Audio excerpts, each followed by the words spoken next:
ನಮಸ್ಕಾರ ಸ್ನೇಹಿತರೆ, ಮಾಹಿತಿ ಕನ್ನಡ ಯೂಟ್ಯೂಬ್ ಚಾನಲ್ನ ಮತ್ತೊಂದು ವಿಡಿಯೋಗೆ ನಿಮಗೆಲ್ಲರಿಗೂ ಸ್ವಾಗತ. ಭಾರತದ ಹಣಕಾಸು ಸಚಿವೆ ನಿರ್ಮಲಾ ಸೀತಾರಾಮನ್ ಅವರು ಇತ್ತೀಚೆಗೆ ನೀಡಿದ ಎಚ್ಚರಿಕೆ ಬಹಳ ಗಂಭೀರವಾಗಿದೆ. ಅವರ ಪ್ರಕಾರ ಒಂದು ಯಶಸ್ವಿಯಾದ ಸೈಬರ್ ದಾಳಿ ದೇಶದ ಮಟ್ಟದಲ್ಲಿ ಆರ್ಥಿಕ ವ್ಯವಸ್ಥೆಯನ್ನೇ ಅಸ್ತವ್ಯಸ್ತಗೊಳಿಸಬಹುದು. ಇದು ಕೇವಲ ಒಂದು ಕಂಪನಿ ಅಥವಾ ಒಂದು ಬ್ಯಾಂಕ್ಗೆ ಮಾತ್ರ ಸೀಮಿತವಾಗಿರುವ ಸಮಸ್ಯೆಯಲ್ಲ, ಸಂಪೂರ್ಣ ಮಾರುಕಟ್ಟೆ ವ್ಯವಸ್ಥೆಗೆ ಪರಿಣಾಮ ಬೀರುವಷ್ಟು ದೊಡ್ಡ ಅಪಾಯವಾಗಿದೆ. ಇಂತಹ ದಾಳಿಗಳು ನಡೆದರೆ ಮಾರುಕಟ್ಟೆಗಳಲ್ಲಿ ಗೊಂದಲ ಉಂಟಾಗಿ ಹೂಡಿಕೆದಾರರ ಸಂಪತ್ತು ಕ್ಷಣಗಳಲ್ಲಿ ಕುಸಿಯುವ ಸಾಧ್ಯತೆ ಇದೆ.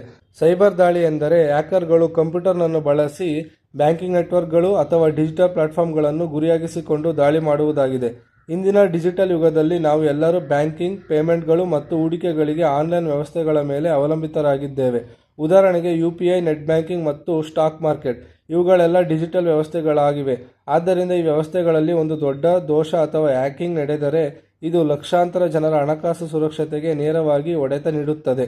ಹಣಕಾಸು ಸಚಿವೆ ಸೂಚಿಸಿದ ಪ್ರಮುಖ ಅಪಾಯಗಳಲ್ಲಿ ಒಂದು ಏನೆಂದರೆ ಜನರ ವಿಶ್ವಾಸ ಕುಸಿತ. ಜನರು ಬ್ಯಾಂಕ್ಗಳು ಮತ್ತು ಡಿಜಿಟಲ್ ಪೇಮೆಂಟ್ ವ್ಯವಸ್ಥೆಗಳ ಮೇಲೆ ಇಟ್ಟುಕೊಂಡಿರುವ ನಂಬಿಕೆ ಹೋದರೆ ಅದು ದೇಶದ ಆರ್ಥಿಕ ಚಟುವಟಿಕೆಗಳ ಮೇಲೆಯೇ ಪರಿಣಾಮ ಬೀರುತ್ತದೆ. ಜನರು ಡಿಜಿಟಲ್ ವ್ಯವಹಾರಗಳನ್ನು ತಪ್ಪಿಸಲು ಆರಂಭಿಸಿದರೆ ಡಿಜಿಟಲ್ ಇಂಡಿಯಾ ಯೋಜನೆಯ ಬೆಳವಣಿಗೆಯೇ ನಿಧಾನವಾಗಬಹುದು. ಇದಲ್ಲದೆ ಸರ್ಕಾರದ ಮುಖ್ಯ ಮೂಲಸೌಕರ್ಯಗಳಾದ ವಿದ್ಯುತ್, ಸಾರಿಗೆ ಅಥವಾ ಡೇಟಾ ವ್ಯವಸ್ಥೆಗಳ ಮೇಲೆ ದಾಳಿ ನಡೆದರೆ ಇದು ರಾಷ್ಟ್ರೀಯ ಭದ್ರತೆಗೆ ಕೂಡ ದೊಡ್ಡ ಸವಾಲಾಗಬಹುದು. ಈ ಹಿನ್ನೆಲೆಯಲ್ಲಿ ಸರ್ಕಾರ ಮತ್ತು ಸಂಬಂಧಿಸಿದ ಸಂಸ್ಥೆಗಳು ಸೈಬರ್ ಭದ್ರತೆಯನ್ನು ಬಲಪಡಿಸಲು ಹಲವು ಕ್ರಮಗಳನ್ನು ಕೈಗೊಂಡಿವೆ. ಬ್ಯಾಂಕ್ಗಳು ಮತ್ತು ಹಣಕಾಸು ಸಂಸ್ಥೆಗಳು ತಮ್ಮ ನೆಟ್ವರ್ಕ್ಗಳನ್ನು ನಿರಂತರವಾಗಿ ಪರಿಶೀಲಿಸುತ್ತಿವೆ ಮತ್ತು ಹೊಸ ತಂತ್ರಜ್ಞಾನಗಳ ಮೂಲಕ ಭದ್ರತೆಯನ್ನು ಹೆಚ್ಚಿಸುತ್ತಿವೆ. ಆದರೂ ಸಾಮಾನ್ಯ ಜನರು ಜಾಗರೂಕರಾಗಿರಬೇಕು. ಬಲವಾದ ಪಾಸ್ವರ್ಡ್ಗಳನ್ನು ಬಳಸಬೇಕು. OTPಯನ್ನು ಯಾರೊಂದಿಗೂ ಹಂಚಿಕೊಳ್ಳಬಾರದು. ಅನುಮಾನಾಸ್ಪದ ಲಿಂಕ್ಗಳನ್ನು ಕ್ಲಿಕ್ ಮಾಡಬಾರದು. ಇವು ಮೂಲಭೂತ ಸುರಕ್ಷತಾ ಕ್ರಮಗಳಾಗಿವೆ.